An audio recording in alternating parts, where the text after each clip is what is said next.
Yes, YouTube, I hope that you're good. It's Ben Hawks of Fact the Coach Consultant. And today I'm going to be sat here talking and just discussing, because I don't think what I'm going to talk about is going to need any type of presentation format in any way, shape or form. And this is basically overcoming outbound acquisition. And I want to start by talking about my journey with acquisition over the last 10 years. So you can understand that I've been in your situation. I have felt like you felt. I have had your belief systems. I have had your objections around it. Trust me. So when we're basically looking at this, I started in the industry around 10 years ago, and back then there was barely even any content at that point, or people were doing it, but not as much as what it is now, obviously.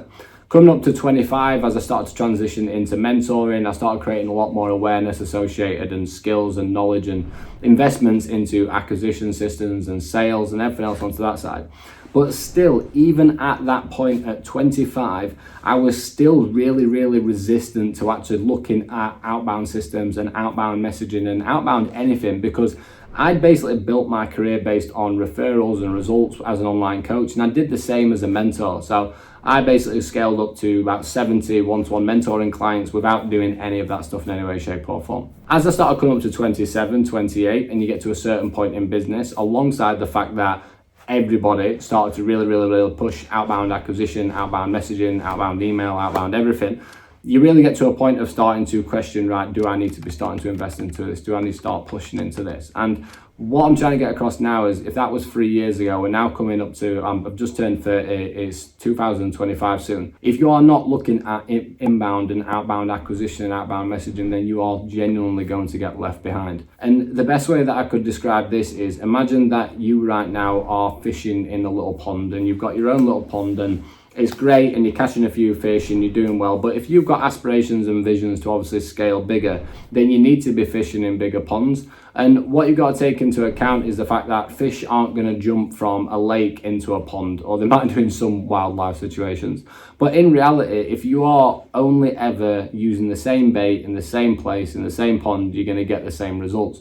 So that's the first analogy that I want you to basically take into account when we are looking at outbound messaging, outbound acquisition, and everything associated with the KPIs and structures and strategies associated with that. So in order for us to come in and actually spread our horizons, we need to be looking bigger. And what we've got to take into account is it social media content, and yes, throughput and value and reach and new followers. That needs to be the absolute forefront of everything that you are doing all of the time, without question, because that is actually what is going to benefit you when it comes to doing outbound acquisition and inbound acquisition systems. So when we're basically looking at that, you need to always prioritize your content.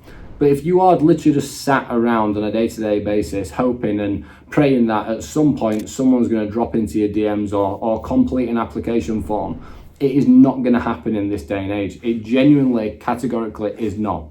If I was going to look at coaches that I mentored, for example, 4 or 5 years ago now, I remember where we used to be able to just put up some form of story with results and a call to action, and you get an application box sent through, right? And you just get hammered for it straight away. Like, it was much easier to scale back then, because the audience weren't as sophisticated as to what it is right now. So if we basically look at 4 to 5 years ago, 3 to 4 years ago, in terms of content creation, you'd never had to put anywhere near as much effort into your content creation to get a stimulus and get a response from your audience. Why? Because it was getting popular, but it weren't anywhere near as popular as what it is right now. So if we now look at the audience and market sophistication, look at how hard you have to try to generate reach, generate followers, and stand out in the market. Why do you have to do that? Because everybody is doing it. Everybody is creating content. Everybody's a content creator. Everybody's really heavily focusing on this.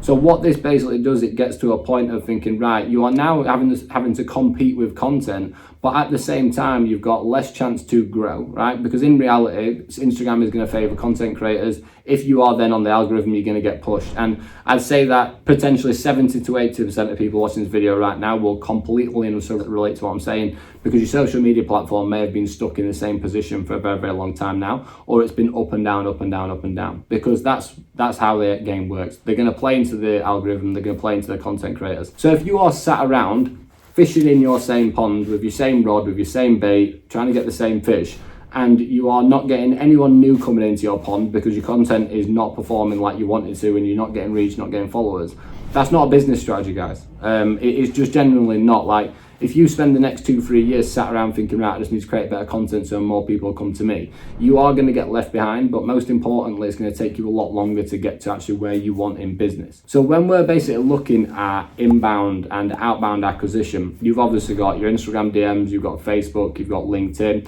you've got email, you have got outbound calling, you've got lead magnets, you've got absolutely everything which is going to result in getting into a conversation with someone. What that is basically going to do is that is going to put more opportunities, more water, and more fish into your pond. And over time, that is going to expand, and it's going to expand, and it's going to expand. And some of the positives that people don't understand are associated with acquisition and messaging is, if you are obviously reaching out to more people and they are clicking on your messages and they are clicking on your content and clicking onto there, they are more than likely going to get served your content, right? Because, as you've seen it, you've probably messaged someone before, you've not seen the content for ages, and then suddenly you're getting served it all the time, because that's how the algorithm works, that's how social media works. So just from going out of your way to actually heavily focus on opening more new conversations on a day-to-day basis is going to allow you and your content to perform a lot better, because it's been served to people who's clicked onto your profile. So you've also got that in terms of ads. So the same thing works in terms of ads. So when it come to me assessing this, I'd say 3 years ago right now, and I was umming and ahhing about it, and I was looking at it and thinking, do I really want to go into that? Do I really want to do stuff like this? Like, I pride myself on product value, I pride myself on results, I pride myself on referrals. Whereas what I basically did is I looked at the current acquisition and sales strategies that I was doing, and then my aspirations that I had for my company. And it was more obvious than I've ever known before. I was looking at what I was doing versus what I needed to do to get to where I wanted to be, and knew that if I did not move into acquisition and outbound and pushing a lot more volume than I was doing, I would be stuck in the exact same spot. And what's the point in business if you aren't looking to scale? So for me, it come down to heavily breaking down my belief systems around this. And for most fitness professionals out there, I can genuinely promise, after hundreds of conversations around this, it's not the fact that people don't know how to do it. And yes, there is definitely a complicated system for it in terms of managing, if you're doing the messaging yourself, or if you've got setters or opening messages and the structure to that and everything that we obviously support people with. But in reality, bottom line, when it comes back to the principle of it, people know you need to speak to more people, but it's your belief system that gets in the way of that.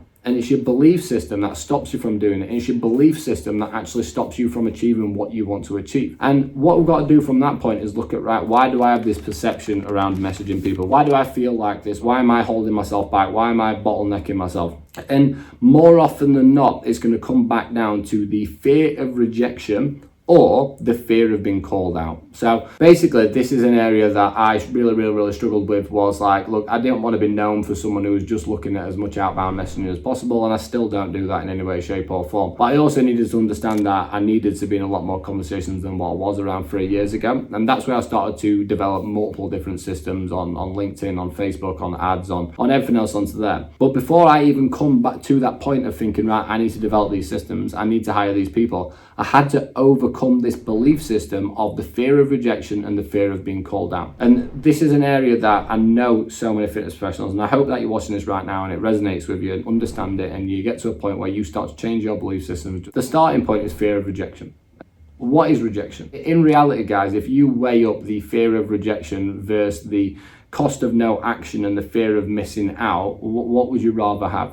Would you rather be rejected or have the cost of and feeling of knowing that you're not taking action towards your goals, and also the fear of missing out that you're not actually going to live the life that you want long term? Because that is what acquisition and sales is. If you do not overcome the fear of rejection, you will have a massive effect on and feeling a negative consequence of the cost of no action. And alongside that, you will be missing out on your future long term. The next thing you've got to look at is the fear of being called out. This basically is an absolute massive one, right? If you went into sales, like what's called Wall Street, air conditioning, lighting, curtains, chairs, whatever it may be, all these different sectors out there, all of these companies are all doing outbound email, outbound calling, outbound messaging. They are going actually door to door as well in terms of sales reps, knocking on other people's businesses to walk in and try and sell and beat other sales reps. Sales and acquisition is so commonly known in all these other different business sectors. But it's the fact that when it comes to the fitness industry, there's ego, right? And that is bottom line what this comes down to now. If you are calling someone out on terms of, if you're, let's just say someone messages, you message someone's client and then they call you out on it, they're calling you out on it because of their ego and nothing else, right? If you have messaged someone or they have messaged you or whatever it is, and they are slandering you or if they name drop you and the conversation continues, yes, that is a problem, right? And I massively agree with that. I have no issue with anyone messaging my clients in any way, shape or form. It does not faze me because they're adults and they'll make decisions based on what they want and how they want to respond. If someone comes in and messages my clients, for example, and they know that they're working with me and they've named that they're working with me, and those conversations persist, then that's a problem. That's the latter. The problem is not the outbound system. The problem is not the outbound acquisition. It is the moral compass and how someone handles themselves after that situation. So when we're basically looking at you right now, guys, like, you need to understand that if you do not overcome the fear of rejection, then you are not going to get to where you want to be because you are going to be fishing in a very small pond. If you do not overcome the fear of missing out, then all you are doing is you're putting yourself in a position behind your competition because your competition may have overcome that and they are going to be doing the things that you know that you are not doing. When we're looking at the fear of being called out, for example, and I've seen this many times before, and I've seen this in these situations that I don't agree with, where someone's actually poaching someone else's clients, which is just completely wrong, and that's just not a good situation if that ever happens to me, put it that way. It's happened a few times, but it's forgot about just like that. Call out, gone. That person there who's still doing the outbound, still doing the acquisition, still pushing the systems, is still reaping the benefits, still building the life that they want. All what happened is they had one little blip where someone called them out on something and it was lost and forgot about instantly, just like that. So when we're basically looking at you right now and your situation, 90% of the time, if you are not scaling your business, is because you do not have inbound and outbound acquisition and sales systems in place. Fundamental. Bottom line, you know my story. I'm a personal trainer, online coach, mentor, consultant, agency owner. Right? I've done it all, right? Bottom line, if you are not where you want to be in business and in life, and you are not getting sales and revenue and leads and growth, it is because you have not overcome your belief system around acquisition and sales, right? And that is not easy because in order to overcome your belief system and acquisition and sales, you need to have the right systems, you need to have the right support, you need to have the right understanding, right? Which is the type of stuff that we provide to our clients in our community, right? And many other people do as well. But I want to put this video across personally because all of this comes down to you overcoming and understanding that factor first. If you can overcome the fear of rejection and the fear of being called out to focus on building a future in life that you want and not going into a point of fear of missing out because you've not done the things that you know that you need to be doing, you're going to be in a much better situation, guys. And that's what this comes down to. So short and sweet, didn't want to overdo it too much, and just I'm going to do a lot more videos in terms of acquisition and sales and systems and everything else onto that side. But as this first starting point, I just want to plant this seed in your head and be like, right, if you are not where you want to be, why is that? If you're not getting leads, why is that? If you're not generating sales, why is that? Because there is always a solution to every single problem, but until you break down your belief system around that problem, you are never going to see it in the first place. I hope you enjoyed this video, guys. I hope it got you thinking a little bit more. If you liked it, like it. If you've got any discussion points, drop it into the comments. I'd love to have a few conversations on the channel here. And if you've got any requests, drop them in, guys. And if you're not subscribed, then subscribe. See you next time.